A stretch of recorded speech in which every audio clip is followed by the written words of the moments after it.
Prisrčno dobrodošli v knjigarni Celjske Mohorjeve tukaj v Ljubljani, spoštovani gostje, spoštovani gospe in gospodje. Preklanjalo se mu je vse po celim Kranju.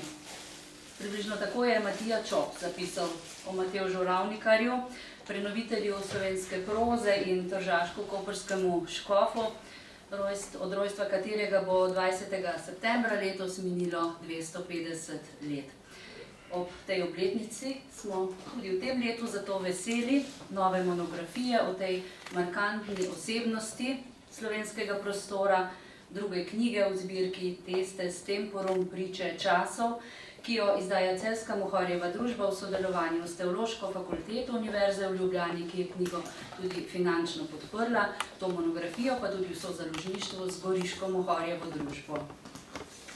20 prispevkov monografiji temelji na referatih Mednarodnega znanstvenega posveta o življenju in delu škofa Ravnikarja, ki je potekal v Ljubljani in Trstu 18. in 19. aprila 2023, torej pred 3 leti, in ga je organiziral Inštitut za zgodovino Cerkve Teološke fakultete Univerze v Ljubljani v sodelovanju z Društvom slovenskih izobražencev iz Trsta in Inštitutom za socialno in versko zgodovino iz Gorice. Častno pokroviteljstvo posveta sta prevzela ljubljanski nadškof, metropolit in veliki kancler Teološke fakultete Monsignor Stanislav Zore in tedanji tržaški apostolski administrator, nadškof Monsignor Gianpaolo Crepaldi. Spoštovani gospod nadškof Stanislav Zore, res veliko čast nam je, da ste danes z nami v priliki te prve predstavitve monografije. Lep pozdrav najprej vam in prisrčno dobrodošli ter hvala tudi za to vašo podporo. Lep pozdrav pa tudi vam, dekan Teološke fakultete, izredni profesor dr. Tadej Stehu, seveda prisrčno dobrodošli. In lep pozdrav tudi žlahti, dragi in spoštovani dr. Renato Podbersič, predstavnik Goriške Mohorjeve družbe, torej sestrske založbe. Na posvetu in pri monografiji so sodelovali strokovnjaki različnih področij z obeh strani slovensko-italijanske meje in prav je, da jih tudi imenujemo. Besedila za monografijo so prispevali dr. Boris Golec, dr. Bogdan Kolar, dr. Matjaž Ambrožič, dr. Marjan Turnšek, dr. Luka Vidmar, dr. Martina Orožen, zdaj žal že pokojna, dr. Irena Orov, dr. Samos Kralovnik, dvojna doktorica Nina Dittmajer-Prando, dvojna doktorica Irena Avsenik-Nabergoj, dr. Alan Tadeško, dvojni dr. Igor Gardina, dr. Salvator Žitko, Ivan Porteli, dr. Ilarija Montanar, dr. Liljana Ferrari, dr. Miha Šimac, Tomaž Simčič, dr. Renato Podbersič, Andreja Klasinško-Pljanec in Ivo Jevnikar. Znanstvena recenzenta te monografije sta dr. Andreja Legan-Ravnikar in dr. Aleš Maver, prispevke Liljane Ferrari, Ilarije Montanar in Ivana Portelja pa je v slovenščino prevedel Jernej Šček in povzetke v italijanščino prevedel Tomaž Simčič. Tako da vsem res iskrene čestitke ob izidu monografije, prisotnim pa še prav posebej lep pozdrav. In za konec sem seveda pustila pozdrav akterju, katerega natančno in obsežno delo ter entuziazem sta sploh pripeljala do nastanka te monografije, seveda spoštovani dr. Dejan Pacek. Z dr. Packom in dr. Ambrožičem smo se pred nekaj leti tako približno enakem obdobju ujeli v skupni želji, da bi nekdanja knjižna zbirka Rimski simpoziji dobila nekakšno nadaljevanje in pa tudi v skupni želji smo se našli, da bi to raziskovanje nadaljevali in predstavljali zgodovinske osebnosti in tako je nastala nova zbirka Testes temporum, torej priče časov, ki jo dr. Pacek tudi ureja. Kot sem že rekla, od simpozija o Ravnikarju do izida so minila 3 leta. Verjamem, da se je marsikomu zdelo to predolgo. Verjamem pa tudi, da vsi, ki ste kdaj s knjigami delali, že veste, da ima vsaka svoje življenje, da terja svoj čas in da si ga vzame točno toliko, kot ga potrebuje. Ne glede na to, koliko moči vsi vložimo v to in se res potrudimo, da je to čim hitreje. Tako da najprej res, spoštovani Dejan, vse čestitke v bezidu monografije, iskrena hvala za vaše potrpežljivo delo, natančno delo. Napisali ste tudi spremno besedo, poleg tega, da ste knjigo uredili kazalo, ki tudi terja veliko natančnega dela, in pa skupaj z urednico, doktorico Cvetko Rezar Mlakar, usklajevali seveda korespondenco in dogovore z številnimi avtorji, kar je tudi vedno svojstven izziv. Rezultat pa je torej monografija, ki bo zavedno ohranila raziskovalno delo vseh vas avtorjev in ki na novo osvetljuje marsikdaj tudi napačno razumljeno osebno škofa Ravnikarja. Takole za konec in pred začetkom pa za nekaj pozdravnih besed najprej prosim gospoda nadškofa Stanislava Zoreta, lepo povabljeni.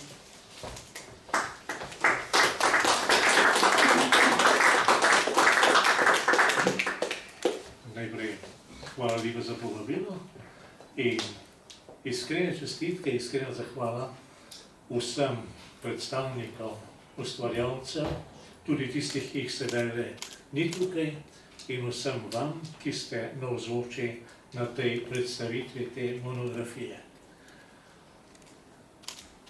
Ko sem listal, nisem še prebral, sem pa prelistal to monografijo, sta me nekako prevzemali dve misli, morda pomembni v tem našem času globalizacije, ko bolj ali manj vse želi biti uniformirano, vse po predpisih, vse poenoteno. Sem v tem možu, Matevžu Ravnikarju, doma iz Vač, za katere jaz verjamem, da marsikdo ne bi vedel zanje, kljub temu, da imamo tam nekakšno geološko središče Slovenije, geodetsko središče, prostor, kjer visi zastava Vače, so, verjamem, da večini naših ljudi odmaknjene, pa vendar je tam v Vačah zrastel nekdo, ki je močno stopil v slovenski prostor v svojem času in širše, ne samo slovenski prostor, tudi širše. In zakaj je mogel vstopiti v ta prostor? Zato, ker je nekdo odkril njegovo nadarjenost in storil, kar je bilo v njegovi moči za to, da je ta nadarjenost mogla dobiti vse tisto, kar je potrebno za to, da postane ustvarjalna in da lahko oblikuje različna področja življenja, posebej se je oblikoval v šolstvu, kjer je bil dejaven. Nekdo, ki odkrije dar. Danes dostikrat doživljamo, kako se spreminjajo kriteriji za to, da bi bili vsi enako ocenjeni. In se bojim, da na ta način lahko gredo izrazito nadarjeni ljudje mimo, ki bi sicer lahko močno zaznamovali danes ne samo Ljubljano, Trst, Koper, ampak še širše glede na to, kakšne so danes možnosti komunikacije. Se pravi, odkrivanje talentov in storiti vse, da se ti talenti razvijajo. Mislim, da nas Ravnikarjevo življenje uči tega. Druga stvar pa, ki se mi zdi tudi zanimiva in pomenljiva, pa je zapravo nekako simbolna, glede na to, da smo v knjigarni Mohorjeve družbe, ki letos, ko smo slišali, praznuje, da je tudi Ravnikar v nasprotju z drugimi v tistem času, s Prešernom in drugimi, zelo poudarjal, da mora knjiga, besedilo priti do ljudi, da mora nagovarjati ljudi, da mora biti napisano tako, da bodo ljudje razumeli. Kakor da je že pred Mohorjevo skušal naše ljudi učiti brati, kar pomeni učiti razmišljati, učiti postajati kritičen, učiti biti ustvarjalen, skratka, dvigniti kulturo nekega naroda, ostati morajo izrazito nadarjeni, ki jih potrebujemo. In nujno potrebujemo tiste, ki nas vse dvigajo za en korak više, mogoče za eno stopnico više, zato da vsi lahko stopamo naprej. In sem zelo hvaležen za neverjetno raziskovalno delo, koliko je bilo brskanja po arhivih, po različnih gradivih, po siceršnjem zgodovinskem znanju za to, da imamo lahko pred seboj to monografijo o Matevžu Ravnikarju. In bi rad na poseben način se spomnil tudi teh dveh avtoric, ki sta sedaj že pokojni, ne moreta biti navzoči pri tej predstavitvi monografije, lahko sta pa deležni našega spomina in naše hvaležnosti. In verjamem, da bo ta monografija in že vse tisto, kar bo sledilo v tej zbirki Priče časov, krepilo spoznanje, zavest o koreninah, da nismo včerajšnji, da nismo polstoletni, ampak da smo v tem prostoru zasidrani in ustvarjani že stoletja. In verjamem, da bo to tudi pomagalo, da bo ustvarjalnost tudi sedaj polna in rodovitna. Še enkrat hvala lepa vsem, ker ste delali za to, da imamo to monografijo, in čestitke Mohorjevi ob obletnici.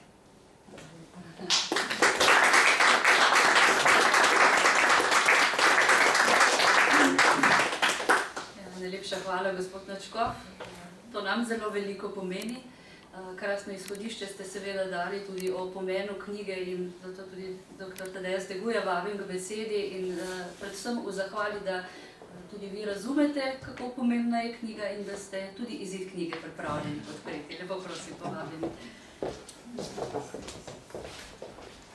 Dober dan, hvala za povabilo. Torej, spoštovane in spoštovani, v imenu Teološke fakultete Univerze v Ljubljani vas lepo pozdravljam o predstavitvi znanstvene monografije Matevž Ravnikar, prenovitelj slovenske proze in tržaško-koprski škof.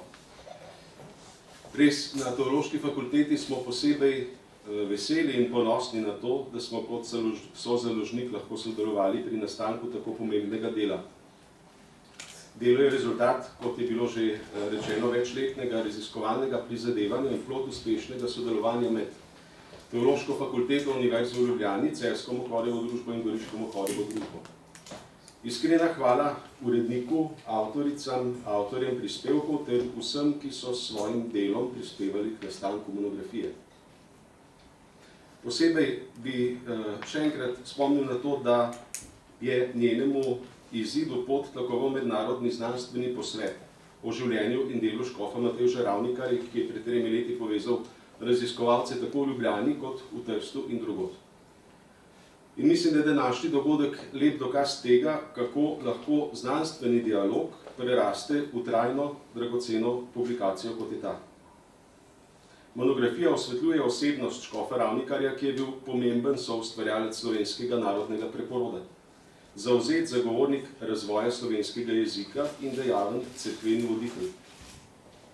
Obenem presega številne poenostavljene in krivične predstave o njem, ter prinaša nova spoznanja o njegovi vlogi v slovenski cerkveni, kulturni in narodni zgodovini. Želimo si, da bi ta knjiga bila spodbuda za nadaljnje raziskovanje naše duhovne in kulturne dediščine, ter priložnost, da znova odkrivamo osebnosti, ki so pomembno zaznamovale naš skupni zgodovinski prostor. Iskrene čestitke ob izidu monografije in iskrena hvala vsem, ki ste omogočili njen nastanek. Želim prijetno in navdihujoče srečanje. Hvala.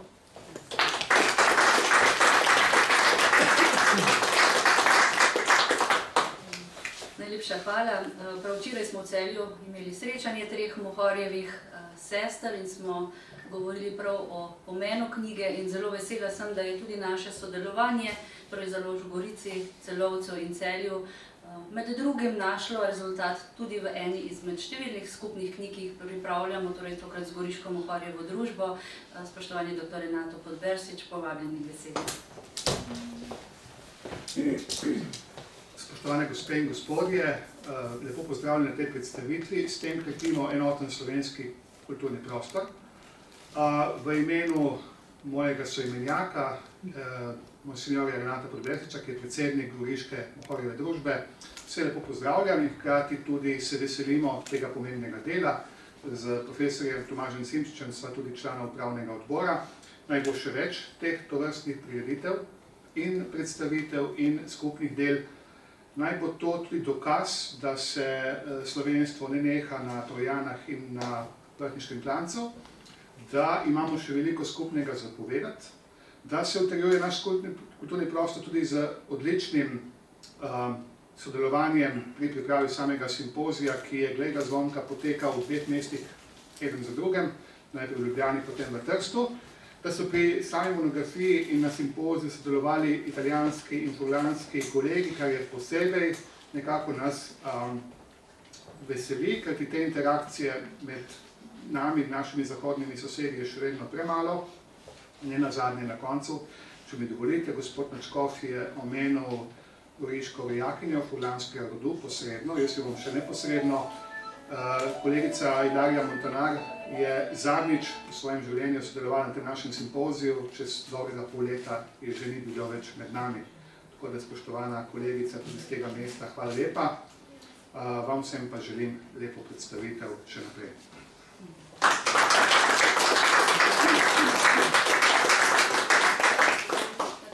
Sedaj seveda komaj čakamo, da slišimo še kaj o vsebini.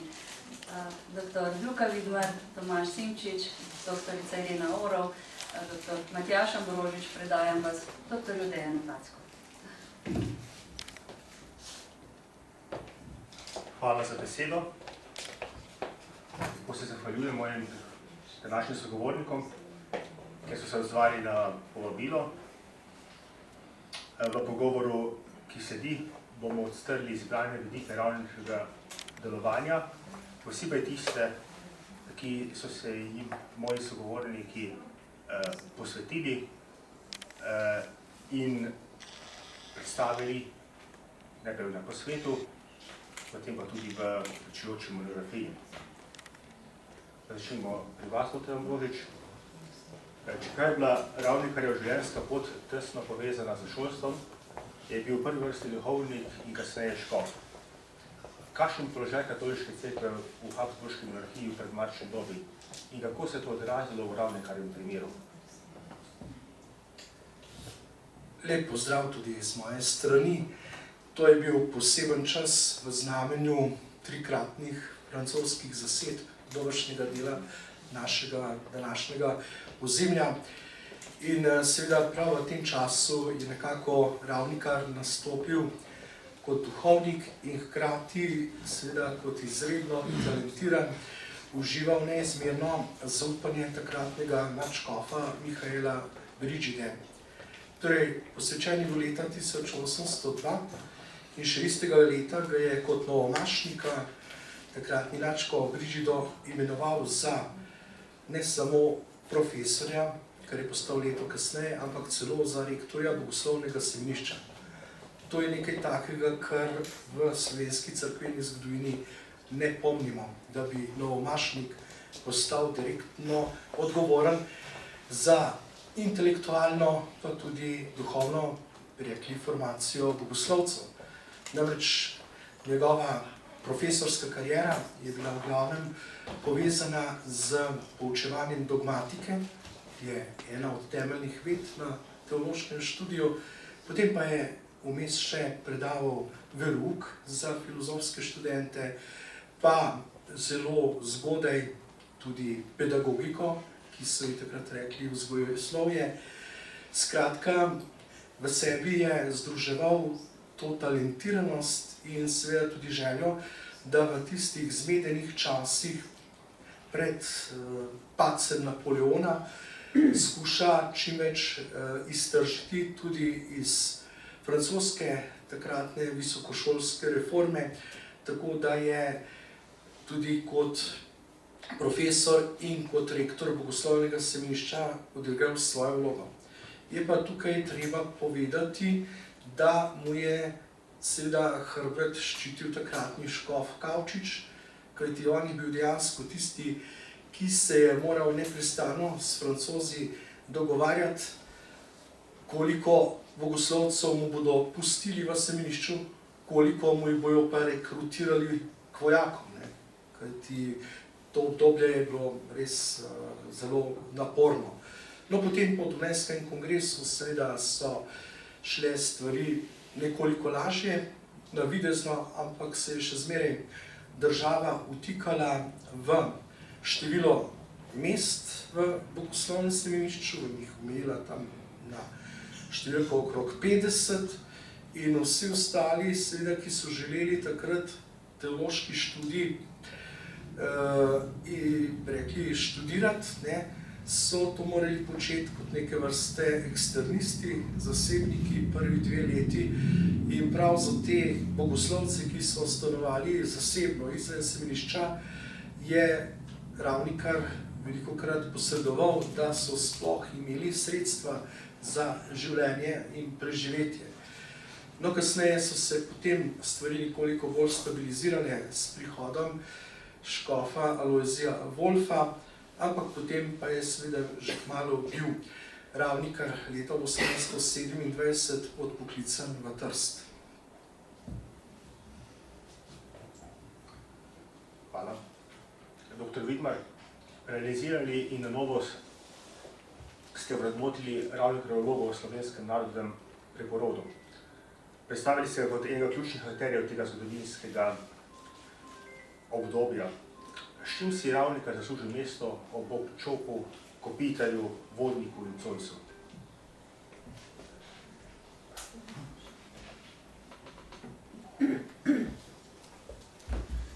Ja, moje mnenje je, da to ni pretiravanje, da si v resnici Ravnikar zasluži mesto v boku teh velikanov, čeprav ga nimamo v enaki meri v zavesti. Na kratko bi rekli, da je bil škof Ravnikar steber slovenskega jezika na Kranjskem in v Primorju, v avstrijskem Primorju v prvi polovici 19. stoletja. To pa predvsem zaradi tega, ker je bil glavni izvrševalec Kopitarjevega programa razvoja slovenske kulture zlasti v 2. in 3. desetletju 19. stoletja. Ta program je temeljil še na starejšem Pohlinovem in Zoisovem programu, ampak se je prav v Ravnikarjevem času razcvetel. Časi so bili temu bolj naklonjeni, tudi zaradi prizadevanj predhodnikov. In Ravnikar je izvrševal pravzaprav vse glavne naloge, ki jih je ta program predvideval. Stolica slovenščine na ljubljanskem liceju, nov prevod Svetega pisma v slovenščino, ustvarjanje novih slovenskih knjižnih del, zlasti za preprosto prebivalstvo, pa v slovenščini, ki je čista, ki izhaja iz govorice kmetov in je očiščena germanizmov, reforma črkopisa in tako naprej. V vse te naloge je bil Ravnikar vključen, ne enako uspešno, kar pa ni bila njegova krivda. Zdaj, če samo poudarim 2 naloge, ki sta bili najuspešnejše izvršeni in zaradi katerih je Ravnikar spada med velikane, ki smo jih na začetku omenjali. Najbolj uspešen je bil Ravnikar ravno v vpeljevanju slovenščine v šolstvo na Kranjskem.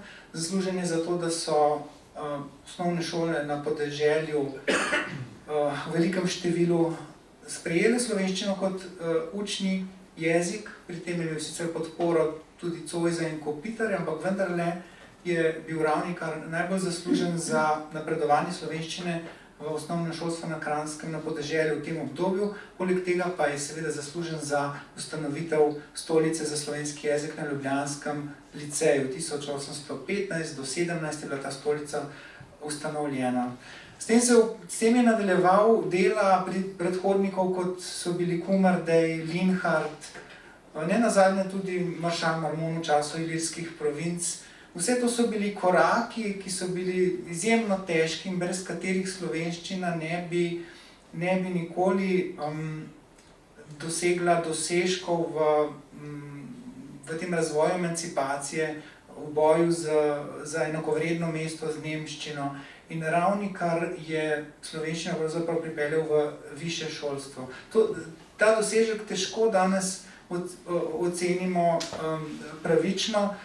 Po njegovi zaslugi, kajti ta predmet je bil vezan za bogoslovce, je Ravnikar vztrajal, čeprav so se temu sami bogoslovci upirali, ampak je vztrajal, da mora biti slovenščina obvezen predmet, in zaradi tega predmeta so bili duhovniki izučeni v knjižni slovenščini, so bili tudi pripravljeni ne le na pastoralo v knjižni slovenščini, ampak tudi na to, da so izobraževali ljudi, da so nabirali knjižne zaklade kot pregovore, besedje, sodelovali v projektu Vodnikovega slovarja in tako naprej, ki sicer ni šel. Skratka, njegove zasluge tu so nesporne in velikanske. In druga naloga, kjer je bil izjemno uspešen, je pa seveda ustvarjanje del v čisti slovenščini.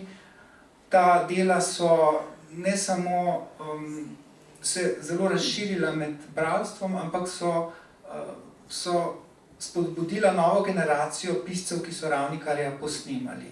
To niso bila dela, ki spadajo v visoko literaturo, ampak so bila dela, ki so prišla do velike množice ljudi. In to je bilo v tistem času ključno.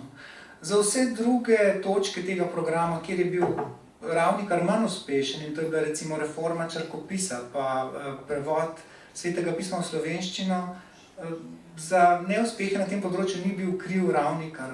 Reforma črkopisa Metelčica je izostala zaradi tega, ker ni bil sprejet predlog njegovega Ravnikarjevega učenca Metelka. Prevod Svetega pisma, Ravnikarjev prevod Peteroknjižja ni izšel ravno zaradi tega, ker so čakali na reformo črkopisa in zato, da bi ga sprejela celotna slovenska inteligenca, ampak ne glede na to so bili njegovi uspehi velikanski. Profesorica Orel, v svojem referatu in kasneje prispevku ste razčlenili jezikovne posodobitve v Ravnikarjevih izdajah nabožnih in šolskih del. Matevžu Ravnikarju so njegovi občudovalci dali naziv oče oziroma prenovitelj slovenske proze. Gre pri tem za retorično pretiravanje ali za upravičeno oceno njegovega doprinosa k slovenskemu jeziku? Hvala za vprašanje. Najprej moram izraziti obžalovanje, da ni na tem mestu, kjer sedim sedaj, moja profesorica, doktorica Martina Orožen, ki je lani spomladi preminula, in bi vam lahko iz prve roke povedala oziroma pripovedovala o Ravnikarjevem jeziku na dolgo in široko, z veseljem, s svojim žarom, ker je bila tako rekoč navdušena preučevalka Ravnikarjevega jezika in Ravnikarjevih besedil, že 40 let nazaj, in še vedno tudi pri svojih čez 90 letih se je rada posvetila tej temi. Glede vašega vprašanja lahko rečem, da je posredno nanj odgovoril že dr. Luka Vidmar. Gre pravzaprav za bolj odgovor bi lažje dal literarni zgodovinar. Mogoče moramo razumeti slovenske proze, oče slovenske proze, nekoliko širše, ne kot literarne zvrsti, ampak kot proznih besedil nasploh, in v tem primeru seveda ne gre za pretiravanje. Moramo pa spet poseči v Zoisov krog in bom rekla, da je Zois imel srečo, da je prišel Ravnikar v njegov krog, ker je bil uspešen, torej uresničevalec slovenske besede, ki je bila čista, kot je bilo že rečeno, čista v tem pomenu, da se je trudil izločiti vse germanizme, tako na skladenski ravni, kot tudi na leksikalni ravni, o čemer je pisala profesorica Orožen. In seveda, Zois je zastavil tudi na področju umetnosti, besedne umetnosti, težnjo, da uresniči tako vse tri zvrsti, poezijo, dramatiko in prozo, in ravno Ravnikar je to zadnjo vrzel izpolnil že v 19. stoletju, od drugega desetletja 19. stoletja. Kot vemo, poezijo Vodnik, kot smo že prej tudi del, dramatiko pa že prej preminuli Linhart, tako da je bil Ravnikar tisti, ki je tudi na proznem področju briljiral s svojim slovenskim jezikom, ki se je moral izogniti spon Japljevega, torej in Kumartejevega jezika prevoda Biblije, ki vemo, da je bila kritizirana, zato je nastal tudi nov Ravnikarjev in Zupanov prevod, Pentateuha. Tako da mu lahko priznamo tudi na tem področju, da je veliko dosegal, čeprav kakšnih, bi rekla, literarnih, samostojno ustvarjenih del nima v svojem opusu, je pa bil zelo izvrsten prevajalec zgodb Svetega pisma za mlade ljudi leta 1815 do 17, kjer je lahko pokazal vse svoje jezikovne sposobnosti in ki so jih občudovali tako njegovi nasledniki in mu sledili, torej na primer Jožef Burger, Friedrich Irenej Baraga, Janez Cigler, svojo prvo povestjo tudi, poleg drugih nabožnih besedil, in še bi lahko naštevali kasneje, potem seveda tudi Anton Martin Slomšek. In tako lahko potrdimo to, kar ste omenili v svojem vprašanju.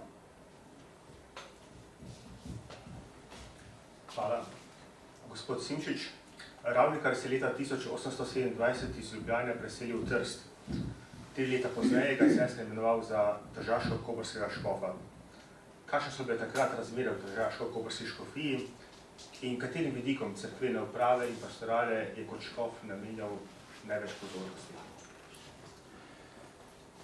Dober dan vsem, ne samo v lastnem imenu, ampak tudi izkoristim priložnost tudi v imenu Društva slovenskih izobražencev in Inštituta za versko in socialno zgodovino iz Gorice, torej organizacij, ki sta sodelovali pri izpeljavi posveta v Trstu. Kar se tiče pa zdaj Trsta v času nastopa Ravnikarjeve službe, najprej kot svetnika na guberniju, potem pa kot tržaškega škofa. Dve zadevi bi izpostavil. Torej, Ravnikar se je v Trstu pojavil v letih, ko se je zaključevalo eno burno obdobje ozemeljskih sprememb, bodisi političnih, meje so se spreminjale, torej padec Beneške republike in tako dalje, napoleonske vojne in Ilirske province in tako naprej. In s tem v zvezi tudi cerkvene meje. Ne smemo pozabiti, da je bila tržaška škofija konec 18. stoletja nekaj let ukinjena in nastala za nekaj let gradiščanska, v Gradišču je bila ustanovljena škofija, ki je trajala nekaj let, potem je bila ukinjena koprska in končno, potem še pičanska škofija in končno je leta 1828 nastala ureditev, ki je potem obveljala vse do konca Avstrije, in sicer združitev tržaške in koprske škofije in pa ustanovitev nadškofije v Gorici, ki je potem imela sufragane v Trstu, torej tržaško-koprski škof je bil goriški sufragan, poreško-pulski, ljubljanski in krški, namreč otoka Krka. In tako je nastala goriška cerkvena pokrajina. V tem obdobju, torej Ravnikar je bil prvi tržaško-koprski škof in se seveda moral ukvarjati s tem, da je škofijo poenotil, ampak škofija je bila razdeljena na dva dela, tržaškega in koprskega, ki sta dolga stoletja spadali pod dve različni državi. Tržaški del pod Avstrijo, koprski pod Benetkami. To ni bilo lahko.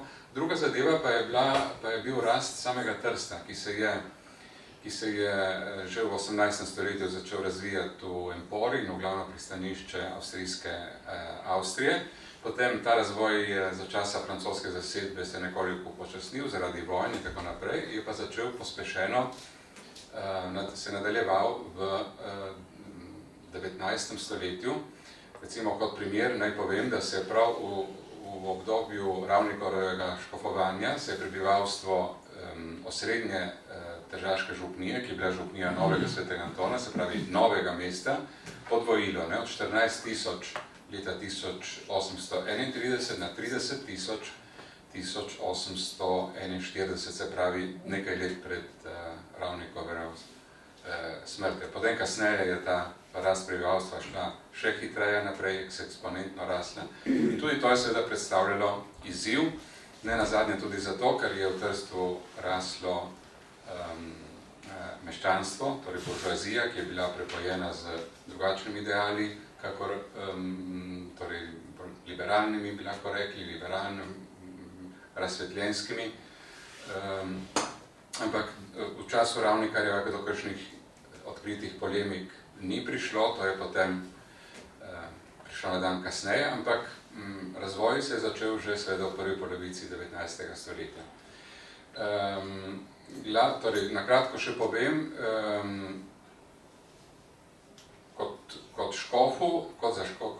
škofu je bila, tržaškemu škofu je bila glavna skrb, ko je bil v Trstu duhovščina. Trst je imel pomanjkanje duhovnikov, tudi zaradi socialne strukture prebivalstva, torej meščansko okolje ni bilo najbolj ugodno za rast duhovnih poklicev in torej je veliko duhovnikov poklicev iz zaledja, več kot 100 duhovnikov iz ljubljanske škofije, na primer. In drugo področje pa šolstvo. Torej, v času Ravnikarja se je zelo razvijalo zlasti osnovno šolstvo in tukaj je bilo pomembno njegovo sodelovanje s guvernerjem grofom Stadionom, ki je v tem oziru bil škofu veliko oporo.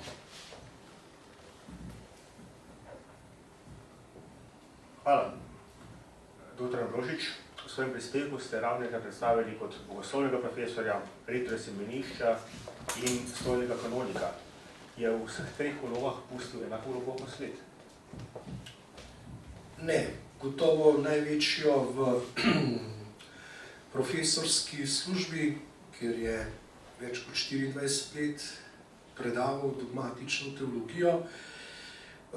Potem, kar se tiče vodenja bogoslovnega semenišča, sem že prej malo nakazal, da v prvem obdobju, ko je bilo kar nekaj let še, bi rekli, teh francoskih ilijskih provinc, mu je hrbet kril škof Kavčič, potem pa se seveda verjetno tudi ta njegova, bi rekli, to njegovo zanimanje za literarni preporod nekako ujema tudi s prihodom novega škofa Avguština Gruberja, ki je bil pa Dunajčan, ampak je slovenščino tudi iz ozadja precej podpiral, in se med drugim tudi naučil slovensko. Kasneje je Gruber šel za nadškofa v Salzburg. No in potem ta zadnja leta njegove profesorske službe pa so bile potem v znamenju že škofa Wolfa, ki pa je bil zlasti kasneje potem tudi zelo pomemben mecen za marsikatere slovenske projekte. Zdaj, kar se tiče njegove službe kot kanonika, bi rekel, da je bila bolj kot ne priboljšak. Tukaj sta bila nekako v sosledju Wolf in on. Leta 1817 je oblast poklicala Wolfa za gubernialnega svetnika v Trst, čez 10 let se je isto zgodilo tudi Ravnikarju. No, in v ta čas nekako tudi sodi potem njegov kanonikat, torej Ravnikar nasledi na mestu Lambergovega kanonikata Wolfa, ampak zanimivo, jaz sem premetal vse mogoče, skoraj da se s kanonikatom ni kaj dosti ukvarjal, čeprav je imel kar nekaj premoženja. Očitno je bilo to mišljeno kot neke vrste finančni priboljšek na tisto redno profesorsko plačo, ki jo je imel, tako da me je to zelo presenetilo. No in potem seveda mu po letu 1827 Wolf naredil uslugo ob selitvi v Trst.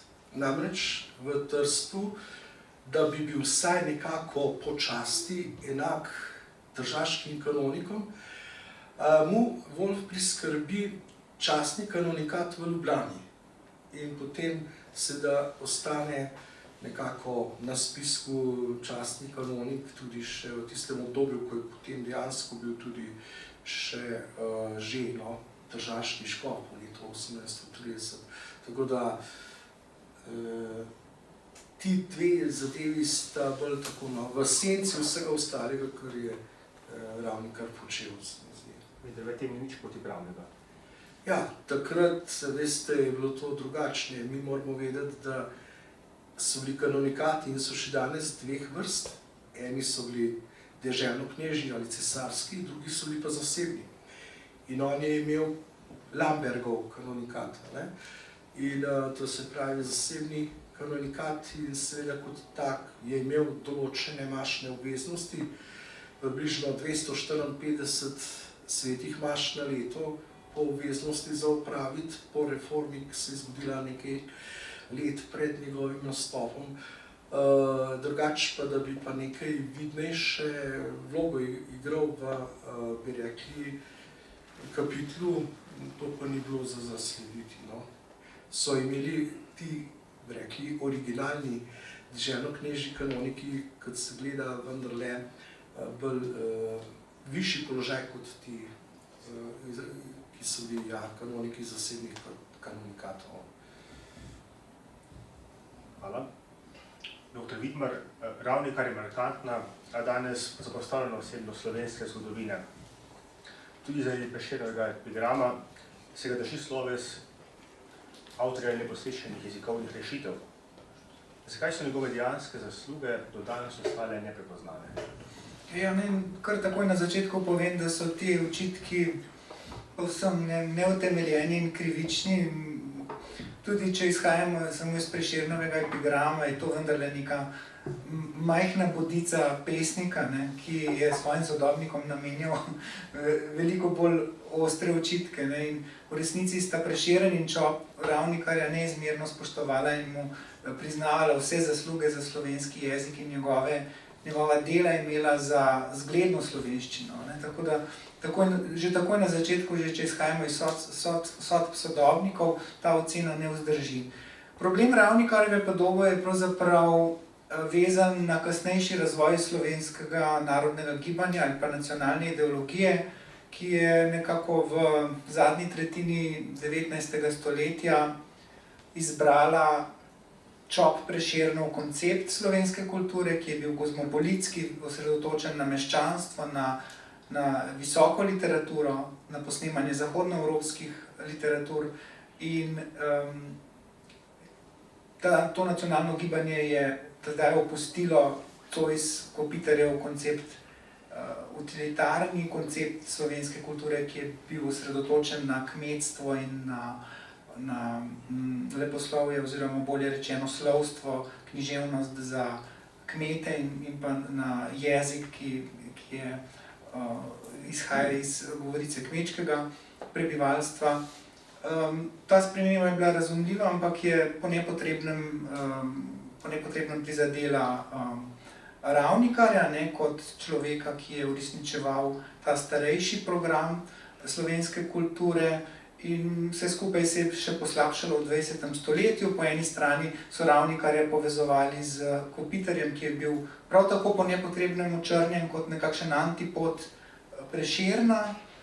In ker je v tej bolj liberalni perspektivi obveljal Ravnikar za konzervativnega veljaka. Kot eno najbolj krivičnih ocen moram omeniti oceno sicer odličnega literarnega zgodovinarja Line Legiše, ki je zapisal, ki je očital Ravnikarju, da je bil prevelik purist, da je umetničil in da očital mu je tudi pomanjkanje okusa, kar je povsem krivično. Skratka, Ravnikar je tudi soustvarjal knjižni jezik, kar je bilo v tistem času potrebno. Če se nam njegov knjižni jezik zazdi na trenutke tuj, je to zaradi tega, ker določene njegove rešitve niso bile sprejete, nekatere so pa bile. Tudi če bi brali Prešerna ali pa Vodnika v obliki, kot so bile njune pesmi zapisane ali pa objavljene, bi jih danes komaj razumeli, če nimamo potrebnega jezikovnega pa zgodovinskega znanja. Tako da nima nobenega smisla, da kritiziramo slovenščino, kakršno je razvijal Ravnikar, ki je bila, kakor rečeno, po ocenah vseh sodobnikov zgledna. Ravnikarju tudi ni mogoče očitati, in to je pravzaprav velika redkost v slovenski zgodovini zadnjih 2 stoletij, da se ni vpletal v nobene spore, kakršni so seveda običajni za neko razvito kulturo in pa tudi za slovensko, kakršna je bila v 19. in 20. stoletju, ko je delež intelektualcev naraščal in so se pojavljali tudi različna stališča in različni pogledi. Ravnikar se ni nikoli vpletal v te spore, ni posegal v črkopisno pravdo, ni mu mogoče dokazati tudi tega, da je nasprotoval Vodnikovemu imenovanju za prvega profesorja slovenščine na liceju. Kakorkoli pogledamo, vsi viri pričajo o tem, da se je ograjeval od konfliktov in skušal delovati povezovalno. Tako da je čas, da mu priznamo skrajno pozitivno mesto v slovenski zgodovini. Hvala. Profesorica Orel, Ravnikar je imel jasno predstavo o slovenskem jeziku. Za pokojno profesorico Martino Rožen je bil Ravnikar, citiram, prvi, ki hoče zavestno pravilno pisati. Konec citata. Kaj v Ravnikarjevem odnosu do slovenščine ohranja trajno veljavo? Vprašanje je kompleksno, ker moramo vedeti, da je to bil v prvi polovici 19. stoletja kranjski jezik, torej omejen na področje osrednjega slovenskega jezika, ki ga je tudi upošteval Kopitar, poleg v svoji slovanski slovnici kranjskega, koroškega in štajerskega narečja, kakor jo je v nemškem jeziku poimenoval leta 1808. No in ravno Kopitar je tisti pobudnik, ki je usmerjal tudi Ravnikarja v Zoisovem krogu in z njim uresničeval svoje jezikoslovne zamisli. Žal bi lahko rekla, da se ni ohranilo, na vsaki jezikovni ravnini se je ohranilo nekaj, ampak ne v celoti, kajti šele 5 let po Ravnikarjevi smrti je prišlo do združitve, tudi jezikovne združitve, ne samo narodne, na podlagi seveda narodnega gibanja, vseh Slovencev, torej tudi štajerskih, koroških, in se je kodificiral knjižni, rekla lahko vseslovenski knjižni jezik, ki je marsikaj spremenil, torej odstranil nekatere tudi še glasovne, poslovne značilnosti, ravno na besedišču in skladnji, ki ga je obravnavala profesorica Rožen, pa lahko rečemo, da je Ravnikar veliko naredil, največ, ker je omenili ste, Anja, da so mu učitelji, da je bil pretiran borist. To je seveda tudi Kopitarjeva ideja, oziroma oznaka tudi Kopitarja, torej, da je odpravil vse tiste germanizme, ki so bili odveč, vendar tudi profesorica omenja, da določene uveljavljene, tudi prevzete besede, ona jih imenuje adaptiranke, ohranja, zlasti mogoče še v prvih izdajah leta 1813 imamo še Jogar in mlajši, no kasneje se pojavlja tudi že izraz, mislim, da 15-16 leta v besedilih tudi v učenci, tako ali brez v tudi učenci.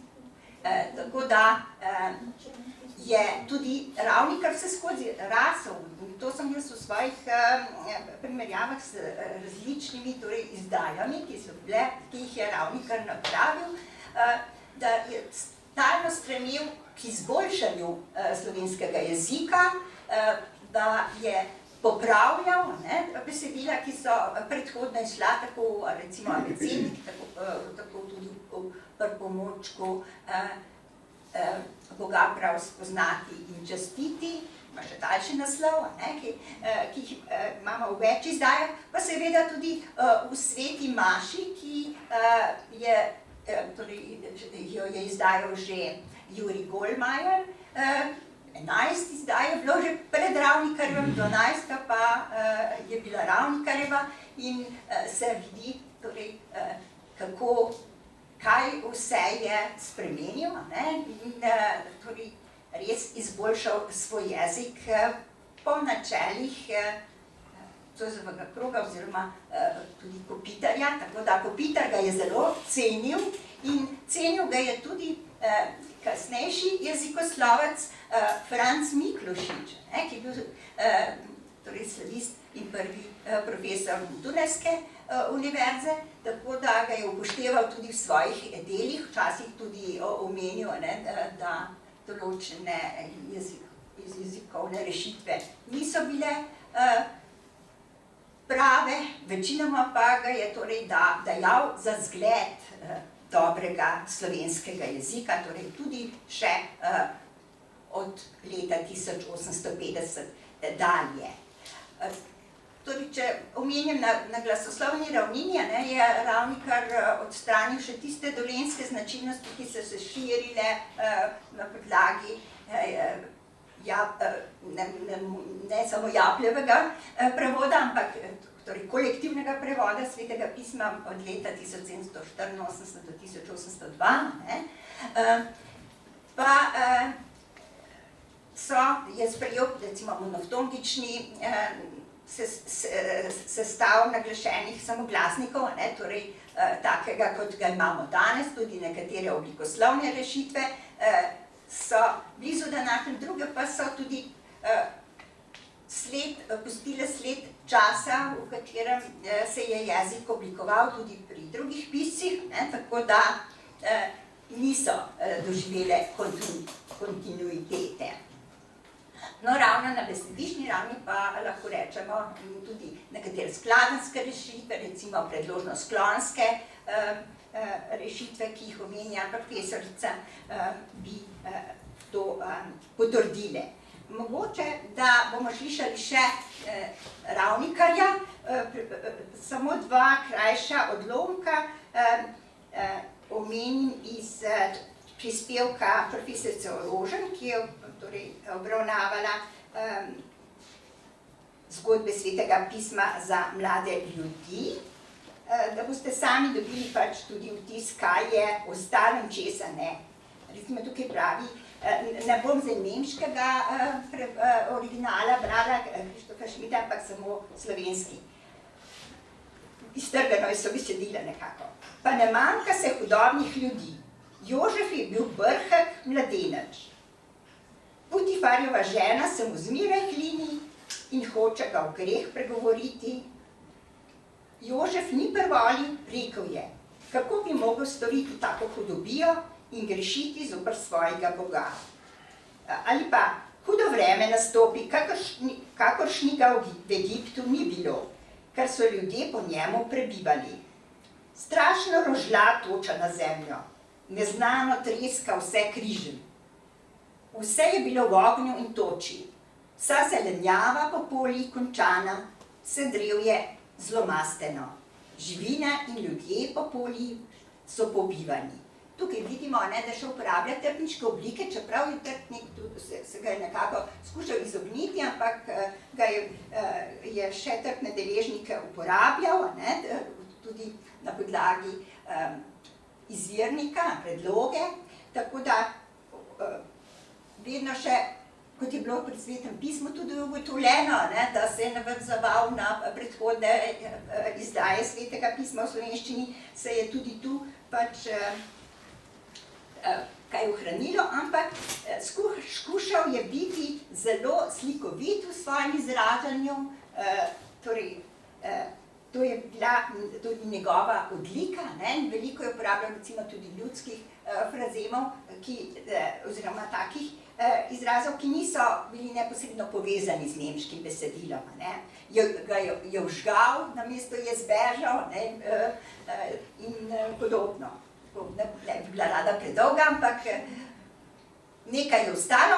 Reforma leta 1850 pa je seveda marsikaj spremenila, tudi z upoštevanjem obrobnih področij, torej jezika obrobnih področij, in zato je seveda, vemo, da se jezik stalno razvija, za svoj čas pa je torej Ravnikar zaslužen za prenovitev, ko ga omenjajo kot prenovitelja slovenskega jezika, in to smo mu hvaležni, da je to napravil. Iz vašega odgovora je bilo mogoče izluščiti Ravnikar vzgled za današnji čas, da je najprej treba popravljati sebe, potem pa druge. Bi se strinjali? Kako, v kakšnem smislu popravljati? Mislite jezikovno ali širše človeškem duhovnem? Mogoče bi tudi lahko narediti korak naprej, v enem in drugem primeru. Ja, moram reči, da jaz vedno pri vsakem avtorju ali pa besedilu vedno iščem kvalitete. Ne tisto, kar recimo prej ste omenili epigram, Prešernov epigram. Tu je Prešeren je bil zelo seveda duhovit, pa malo tudi ironičen. Uporabil je oblike Gorjancev jezik potučvavši in potem molitve bravši, si kriv, da pa v neki kmet molitve bravši. Teh oblik pravzaprav ni Ravnikar uporabljal, ampak je uporabljal dovršne oblike, kakor je bilo, sicer po pravilu, prebravši bi bilo, tam kaj bi rekli, potujčivši ali takega, torej ni uporabljal teh oblik, ampak Prešeren jih je namenoma tukaj uporabil, da bi usmešal torej njegov jezik, tako da je bil pravzaprav zelo domiselen glede tega, tako da ni letelo to pravzaprav na Ravnikarja s temi oblikami. Je pa res, da je bil Kopitar tisti, ki ga je za te deležnike navdušil, ker je bral Kizmičev prevod, protestantski prevod Nove zaveze ali Novega zakona, ki ga je dobil v roke, in je bil navdušen nad temi starocerkvenoslovanskimi oblikami in seveda tudi Ravnikar vedno omenja, da se je navezoval tudi na slovanske jezike, širil, torej tudi, kjer pač je bilo potrebno tudi izraze, recimo sprejemal iz slovanskih jezikov in se navezoval tudi na starocerkvenoslovanščino. Hvala. Porodilo se mi še nekaj vprašanj, ampak moramo iti naprej. Zlahka si predstavljal Ravnikarja, kako prisluškuje govorici na ulici ali na tržnici, in od tam jemlje navdihe za bolj živo govorico, da se ni zapiral v ten akademski slonokrsteni stolp. Seveda ne, ker je dejansko tudi koncept, Kopitarjev koncept, torej jaz ne bi rekla jezika kmetov, sicer tako piše, tako Kopitar piše v svoji slovnici, ampak šlo je za to, da je bil tudi vodnik, je moral svoje slovarsko gradivo zbirati po deželju, ne v mestu, ne v večjih krajih, ker tam je torej bilo bistvo čistega slovenskega jezika, torej da so še ohranili avtohtone izraze, ki jih je prekrila recimo nemška oblast. In seveda tega se je zavedal tudi Ravnikar in sam je verjetno tudi iz svojega okolja prinesel to s sabo in je lahko to tudi v svojih besedilih upošteval. Hvala. Gospod Simčič, zadnje vprašanje je namenjeno vam. Vaš prispevek je posvečen ožjim sodelavcem škofa Ravnikarja. Kaj nam njihove življenjske usode in izbire povedo o okolju, v katerem je deloval škof Ravnikar? In kaj nam pove o Trstu dejstvo, da je škof Ravnikar v svojem škofovskem mestu danes doma neznan? Bi začel kar s tem zadnjim vprašanjem in bi rekel, da to ni usoda samo Ravnikarja, seveda. Mislim, da Trstu nihče, oziroma redko kdo kaj ve tudi o drugih škofih, ne samo 19. stoletja. Celo Luigi Fogar je pravzaprav o njem malo kdo ve, šel pa do pozabo recimo. Tako da zanimanje za preteklost, tako se mi zdi, da je malo šibilo. Ampak, kar se pa tiče zdaj Ravnikarjevih sodelavcev, bi rekel, da to, kar jih druži, je, da jih lahko nekako, tako manj nasplošno povem, jih lahko vrstimo med tako imenovane, v tok tako imenovanega katoliškega razsvetljenstva. To so bili v glavnem naštudirani gospodje, ki so imeli velik posluh za malega človeka in sicer v tem smislu, da so razumeli, da je treba malemu človeku, zlasti kmetu, omogočiti, da napreduje, napredoval bo lahko samo s tem, da ga izobrazimo. S tem je povezano seveda tudi izboljšanje gospodarskih osnov ljudstva, zato so skoraj večina teh Ravnikarjevih sodelavcev so bili zelo angažirani v šolstvu, med njimi so bili šolski inšpektori, ravnatelji. V prvi polovici 19. stoletja je bilo v tržaških šolah, po mojem mnenju, tudi v mestu veliko več slovenščine od tega, kar mislimo, ker tukaj so poučevali v glavnem kaplani. To, da so šole v mestu postale italijanske, velja za drugo polovico 19. stoletja, ko je prevladal italijanski nacionalizem. Prva polovica stoletja ne pozna še narodnostnih bojev v tem modernem smislu. Potem so bili ti duhovniki, so bili večinoma poligloti, recimo obvezno, in to vidiš, ko so bili razpisani kanonikati, ko se predstavijo svoje reference. Torej, obvezno je bilo, torej so znali gotovo ob latinščini, torej nemščino, italijanščino, slovenščino, hrvaščino. Zanimivo je recimo neki Peculič iz srednje Istre, iz Brda pri Kršanu, navede med jezike, ki jih pozna tudi vlaščino. Tam je prav eno središče enega naselja. Še zdaj menda so tam neke vrste romunščine, vlaščino, valako napiše.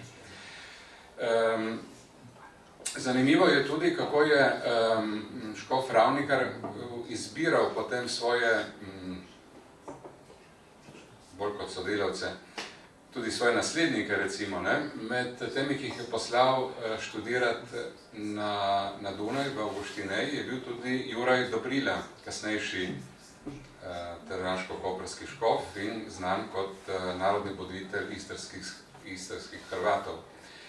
Večinoma so bili ti njegovi sodelavci Slovenci in Hrvati, je pa res, da je bil verjetno njegov pa najtesnejši sodelavec Italijan. To je bil Giuseppe Dandri, iz koprske škofije je prišel in ga potem najdemo od srede 30 let vedno ob škofu, torej vse važnejše dopise mu je on pisal in kako ga je imel rad, se izkaže potem tudi v oporoki, ko mu je namenil eno posebno celo vrsto enih dragocenih predmetov in tako naprej. Giuseppe Dandri je bil zanimiva osebnost. Potem sem šel malo brskati po tem, s čim se je on ukvarjal tudi po Ravnikarjevi smrti. On je bil res učenjak. Recimo se je zanimal za hebrejski jezik in je tudi sodeloval z znanstvenimi dopisi v italijanski znanstveni reviji o hebrejščini. Bil je član recimo društva proti mučenju živali, kar je bilo takrat zelo razširjeno tudi med duhovniki. Mislim, da je to še eden prvih, ki se s tem ukvarjal, naš Stanič. Potem je bil aktiven, ko so bila v Istri ena velika suša, je on bil pobudnik enih velikih nabirk. Skratka, ena zelo zanimiva osebnost in to je bil verjetno najbližji Ravnikarjev sodelavec. Ob njem še mladi, omenim samo še tega, bi lahko še drugem, ampak se mi zdi pa zanimiv tale, Emanuel Kovačič. To je bil mlajši duhovnik doma iz osrednje Slovenije, tudi on. Ga omenjam, ker preden je postal duhovnik, ali morda je bil že duhovnik, zdaj točno ne vem, ampak bil sodelavec Kranjske čebelice, ne? In napisal nekaj pesmi za Kranjsko čebelico in potem postal, Giuseppe Dandri ga je spravil v kanclerski urad in je potem bil tudi zelo tesno sodeloval s škofom in je tudi prvi napisal njegov življenjepis, ki je bil potem najprej šel v italijanščini, v skrajšani priredbi doktorja Kandlerja in potem v Slomškovih drobtinicah, ampak 10 let kasneje. To je bil Kovačič. Toliko. Hvala lepa vsem mojim sogovornikom za izčrpne odgovore. Prepričan sem, da bi nekdo, ki bi danes prvi slišal za škofa Ravnikarja, Matevža Ravnikarja, prostoreceskih prve družbe, ki nas danes prijazno gosti, zapustil s prepričanjem, z novim spoznanjem, da je Matevž Ravnikar resnično eden najzaslužnejših mož naše preteklosti, tudi skupna točka slovenske in italijanske zgodovine. Tistim potrebno še poudariti, da so k izidu monografije poleg sozaložnic prispevali še številni drugi posamezniki ustanove, za kar se jim ob tej priložnosti najlepše zahvaljujem. Na tem mestu tudi izpostavil dragocen prispevek in lepo sodelovanje z urednico Celjske pohorjeve družbe dr. Cvetko Rezar Mlakar. Ni odveč poudariti, da je monografija posvečena spominu na danes že omenjeni avtorici prispevkov, doktorico Ilarijo Montanar in zaslužno profesorico Univerze v Ljubljani, doktorico Martino Orožen. Obema se je nič življenja pretrgala v tem času, ki je minil od posveta do izida monografije. Ilarija Montanar se od nas poslovila leta 1924, profesorica Orožen, kot že rečeno, lansko leto. Monografijo to posvečamo spoštljivemu spominu na njuni topli osebnosti in izjemno predano stroki, ki sta ji vsaka na svojem področju služili do zadnjih moči. Tem smo se lahko sodelujoči pri monografiji na lastne oči prepričali. Zdaj pa besedo za konec vračam ravnateljici, profesorici Tanji Ozadič. Res iskrena hvala za te navdihujoče pogovore. Jaz mislim, da kdorkoli še knjige ni imel v rokah, z navdušenjem pobrskal po njej. Zlasti sem ponosna, da smo o osebnosti, ki je tlakovala pot slovenskega knjižnega jezika, govorili pred dnevom državnosti. To tudi ni majhna stvar. Danes se veselimo svoje države, 35 let že.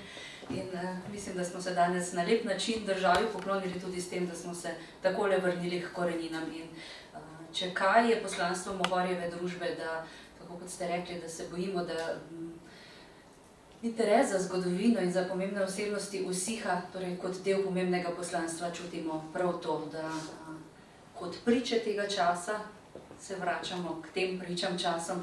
In jaz bom, spoštovani Dejan, vseeno eno vprašanje za konec postavila vam. Kako pa naprej? Hvala. Seveda so načrti. Ta zbirka, to je moje globoko prepričanje, ima svoje edinstveno poslanstvo v slovenskem kulturnem prostoru. Ni posvečena kot njena vzornica, zbirka Simpozij v Rimu, zgolj velikim, pomembnim, pa žal pogosto spregledanim, prezrtim, napačno razumljenim osebnostim naše zgodovine,